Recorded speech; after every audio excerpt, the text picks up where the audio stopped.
Let me first begin by the first question that you asked. We, of course, talked ourselves. Mr. Ruto made his statement. But I just want to say that that was not the basis of the understanding between the parties that were negotiating or talking between us. That statement fell far short of what had been agreed, and they know it. And that's why in our own statement, we reiterated firmly what was going to be the basis of our engagement with Kenya Kwanza. And what we have reiterated in this statement is not different. We have actually mentioned the same issues that we said we wanted to be addressed. Those are the issues which made us go to the streets.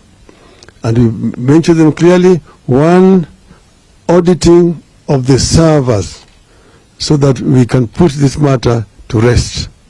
We understand that some people are trying to tamper with the servers. They need to know that we are watching them. We know it, and we also know that's why we are talking about a forensic audit by experts, so that the truth can come out finally. Secondly, we mentioned the issue of the cost of living of our people. And we know that our people are suffering. Somebody who does not know that does not live in Kenya. We know so many of our people who cannot put a bread on the table. And we said we will not rest until this matter is resolved. And we said that the government does not even need any committee on this issue. We have just talked about basic costs. We talked about unga.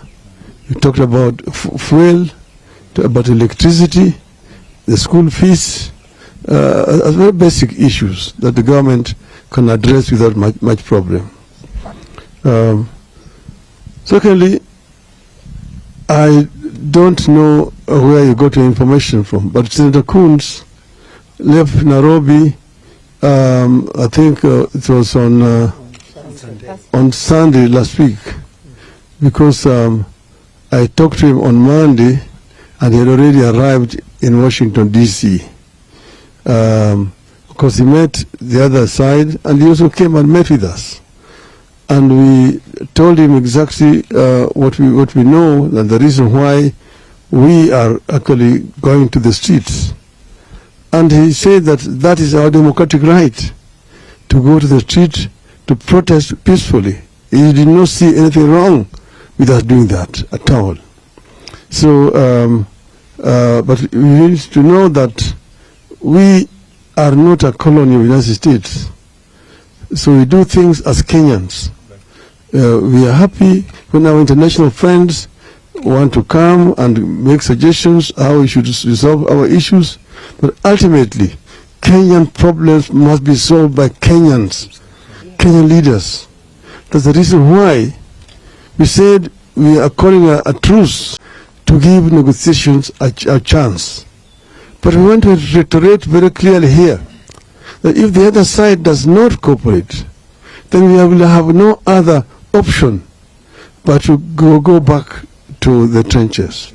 And this will be maybe as early as sometimes next week. We'll take 2 more questions. All right, sir. My name is Emmanuel Tov from KTN News. 2 questions. One, are you already having a list of those members who will be in the committee, in the bipartisan talks? Do you have a list of those who will be there and will be leading the team? Number 2, are you warming up or are you ready for the position of the official opposition if that is floated? Thank you. Yes, we know who is going to represent us. It has been suggested that we will have a committee of 14, that is 7. This is from Parliament, both houses of Parliament. But we have said that this process, we want it to be akin to the process that was led by Kofi Annan. That is we're going to have members of Parliament in it, but they are going to sit outside Parliament.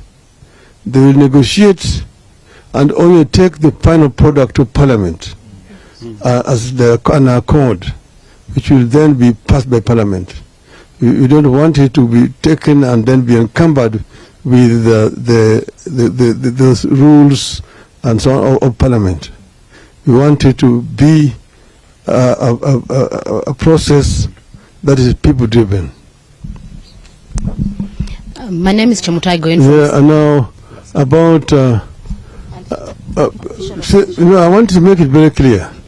We have never talked about a handshake. That is the language coming from the other side. Take it to Mr. Gachagua. Tell me, I don't even want to shake his hands. My name is Chemutai Goin from Citizen TV, and I have one question. Looking at the bipartisan approach, is your team maybe concerned about the neutrality of Parliament, alive to the fact that there have been a lot of movements that have been witnessed, and is that why maybe there's that call to have external individuals who are not members of Parliament, noting that maybe there would be allegiance to the various parties that they represent? Now, what we have said is that we will have members of Parliament negotiating with their members of Parliament. But we have also a team to which that team negotiating is going to be reporting to. And we expect that the other side will also have a similar structure. We will not say that these other ones are also going to be negotiating. We'll have members of Parliament negotiating, but they are going to be answerable to a team of leadership from Azimio. Last question. My name is Justice Ocheng from Daily Nation.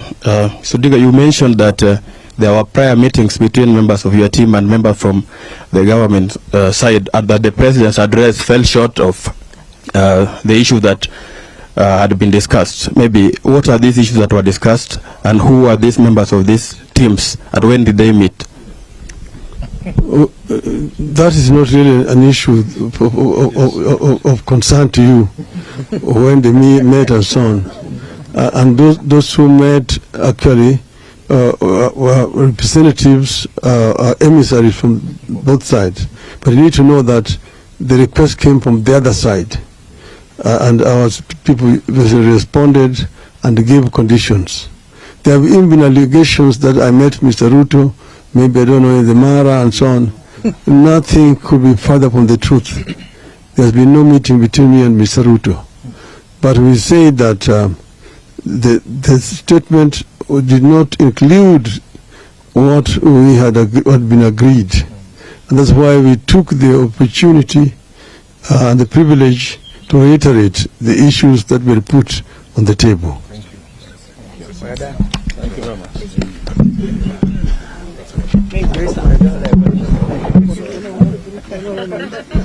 I think that is